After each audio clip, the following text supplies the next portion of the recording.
बलूचिस्तान के क्राइसिस बढ़ता चला जा रहा है और वहां से एक नई वार्निंग सामने आई है। एक वीडियो क्लिप जो बलोच लिबरेशन आर्मी ने रिलीज किया। Our attack was very clear. It was a simple and clear message to China and Pakistan to withdraw immediately from Balochistan. President Xi Jinping, you still have time to quit Balochistan, or you will witness a retaliation from Balochistan. अगर आप मरना नहीं चाहते तो बलूचिस्तान से withdraw करें। तो वो अब चाइना के पीछे पड़ गए। और कल आपने सुना भी, आज प्राइम मिनिस्टर ने भी कहा कि सीपैक टारगेट है इस पूरे मामले का। तो बहरहाल एक इन्वॉल्वमेंट पाकिस्तान की सालमियत के ऊपर जो है वो बैरूनी भी मौजूद है डॉक्टर साहब। लेकिन सब पहले भी जब हमारे कुछ होता है फौरन दो चार चीजें हम फौरन कह देते हैं ना, अपना काम करने की बजाय हम कह देते हैं राह ने कराया है, कहते हैं मुसाद ने करा दिया है, CIA ने करा दिया है। वो सारे वेले बैठे, तो आप अपना काम क्यों नहीं करते? पिछले 1-1.5 साल से बलूचिस्तान में इंसर्जेंसी बढ़ गई है, काफी वायलेंस हो गया है। नेवी भी कई लोग मारे गए थे और पिछले 2-3 दिन में तकरीबन 70 से ज्यादा लोग मारे गए। इस सारी सूरत हाल में पूरी दुनिया में बैठे हुए मुबस्सरीन को और मुझे भी एज अ जर्नलिस्ट अंदाजा होता है कि पाकिस्तान के हालात, पाकिस्तान की सिक्योरिटी एजेंसीज के काबू से मुकम्मल तौर पर बाहर हैं। क्या समझते हैं इसके ऊपर, इसके पीछे कौन होगा? सर इसका मुख्तसर सा जवाब तो ये है कि इसके पीछे जो हाथ है वो इंडिया का है। अच्छा, वो भारत का है, डेफिनेटली ऐसा ही है। नमस्कार दोस्तों, चैनल पर आपका हार्दिक अभिनंदन है। दोस्तों, जैसा कि हमने देखा अभी और प्रीवियस वीडियोस में भी इस चैनल के आपने सुना होगा, देखा होगा कि BLA बलूचिस्तान लिबरेशन आर्मी जो है वो पाकिस्तान आर्मी की ऐसी तैसी कर रहा है, दौड़ा दौड़ा कर उनको मार रहा है। और मुझे लगता है बहुत सारे जो न्यूज़ आ रही हैं उनसे पता लग रहा है कि बहुत सारे पोस्ट पर, बहुत सारे एरिया पर BLA ने कब्जा भी कर लिया है और पाकिस्तान आर्मी कुछ नहीं कर पा रही है। क्योंकि दोस्तों ये फर्जी की आर्मी है, इनमें न कम्बैट की कोई शक्ति है न कुछ है, न इनके पास स्किल है। तो दोस्तों अब BLA ने क्लियरली पाकिस्तान और उसके अब्बू जो हैं वो चीन, उन दोनों को क्लियरली बोल दिया है कि आप बलूचिस्तान से बाहर रहें। अगर आप बलूचिस्तान से बाहर नहीं गए तो हम फोर्स होंगे कि आपके खिलाफ एक्शन लें, और जब हम एक्शन लेंगे तो आप उस एक्शन को झेल नहीं पाएंगे।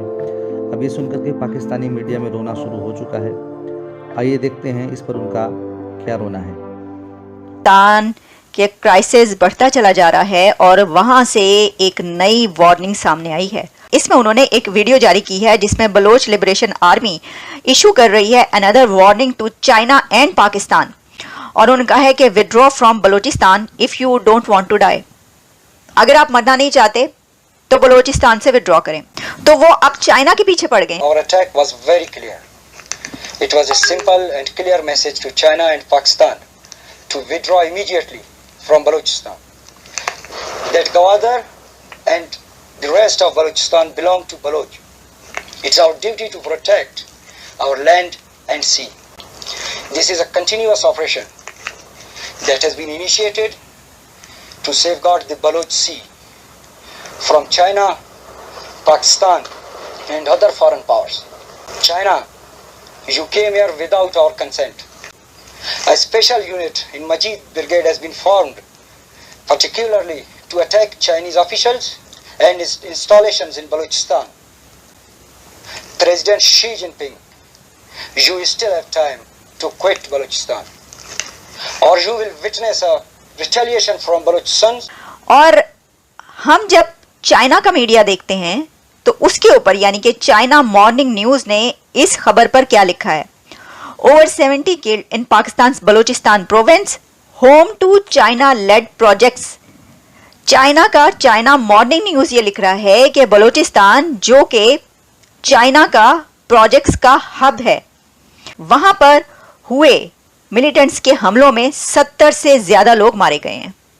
कि जो चाइना मीडिया है वो ये लिख रहा है at least 73 people have been confirmed Pakistan's Balochistan province after separatist militants attacks on police stations, railway lines, highways in the nation's southwest and home to major China-led projects including a port as well as gold and copper mining. फिर उससे पता चलता है कि वो कितने ज़्यादा खौफज़दा हो चुके हैं और कितनी परेशानी में हैं कि अब हम क्या करें। उनकी तरफ से चाइना के प्रेसिडेंट शी जिनपिंग को वार्निंग दे दी गई है। उन्होंने नाम लेकर प्रेसिडेंट शी को कहा है कि तुम्हें वार्न कर रहे हैं निकल जाओ यहां से। और कल आपने सुना भी, आज प्राइम मिनिस्टर ने भी कहा कि सीपैक टारगेट है इस पूरे मामले का।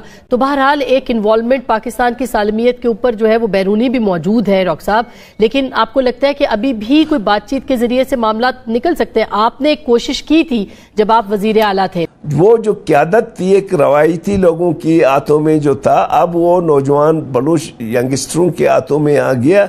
इनके साथ मुज़ाकरात करना वाकई मुश्किल है। मैं जब उस जमाने में जब मैंने मुज़ाकरात पे जब हम गए थे, उस वक्त मुज़ाकरात के इम्कानात बहुत ज्यादा थे। डॉक्टर साहब आपको आप हल क्या है? मेरा हल स्ट्रेट फॉरवर्ड ये है कि बलूचिस्तान के अवाम को उनके वोट काक दो, लापता अफराद का मसला हल करें। देखिए हमारे पास तो अब तक वो कहते हैं कि जी हमने ये किया है, पर यह है कि बलूचिस्तान के हिसाब से ये कुछ भी नहीं है। हमें जो है ना बाकी सूबों के बराबर लाने के लिए आपको मसीह जो है ना इकदाम की ज़रूरत है।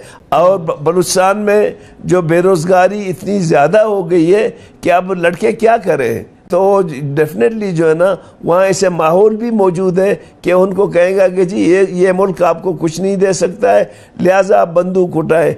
बलूचिस्तान का मसले का हल ये है कि बलूचिस्तान और वफाक के माबैन एक तनाज़ा है, और ये तनाज़ा काफी अरसे से है, गुज़िश्ता 70 साल से है। और उनका सबसे बड़ा गिला बलूचों का सबका यही है कि हमें वफाकी वादत की हैसियत कभी दी भी नहीं गई। अभी तक बलूचिस्तान के अंदर जो सबसे बड़ा सुप्रीम इदारा है, या जो वो क्या कहते हैं कि ट्रेडिशन है कि जी पार्लियामेंट हो, पार्लियामेंट की जो मुंतखब करने का तरीक़ाकार है उस पर भी कदगने हैं, वो आज़ादी नहीं है। दूसरी बात यह कि इंसानी हकूक़ की मुसलसल पामाली होती है, जिस पर अदालतें भी खामोश हैं, और हमारी जो मुक़्तदरा है, बड़े इदारे हैं, वो भी इस पर कोई तवज्जो देने के लिए आमादा नहीं है। तो इस नतीजे में इसका बलूचिस्तान को जब तक इस्लामाबाद ये रियलाइज न करे कि जी हमसे गलतियां हुई हैं, कोताहियां हुई हैं, बलूचिस्तान के साथ उसका डेवलपमेंट डेफिसिट है, तरक्याती खसारा है, सियासी शोबे में इसको हम एक कॉलोनी की तरह ट्रीट नहीं कर सकते। Let's have a fair play. जिस दिन इस्लामाबाद में ये रियलाइजेशन आ गया, तो अगर बलूचिस्तान के मामले में इस तरह की कोई पेशरफ्त होती है, तो स्लोली और ग्रेजुअली जो हमारे बहुत ही नाराज नौजवान हैं, जो उन्होंने तशद्दुद का रास्ता अपनाया हुआ है, ताकत का इस्तेमाल अगर दोनों तरफ से किया जाएगा, आजकल के हालात में ये मजीद नफरतें, मजीद मुश्किलात और मजीद इलाके में जो है मसाइल पैदा करने का बायस बनेगा। लापता अफराद की तादाद में इजाफा होगा, मजीद मशरूदा लाशें गिरेंगी, मजीद औरतें सड़कों पर रोती हुई नजर आएंगी, बलूचिस्तान में मजीद सड़कें तबाह हो जाएंगी, बलूचिस्तान की इकॉनमी तबाह हो जाएगी, जो कॉस्ट ऑफ कॉन्फ्लिक्ट है वो मजीद बढ़ेगा। दोस्तों, पाकिस्तानियों को सुनकर हंसी आती है। कहाँ से आते हैं ऐसे लोग? ऐसा लगता है ये लोग हमारे गोले के नहीं हैं, किसी और गोले से आए हैं। कितने तेजस्वी हैं ये लोग। आप सभी हंसते रहिए और पाकिस्तानी कॉमेडी का मजा लेते रहिए, और चैनल को सब्सक्राइब करना और शेयर करना ना भूलें। धन्यवाद।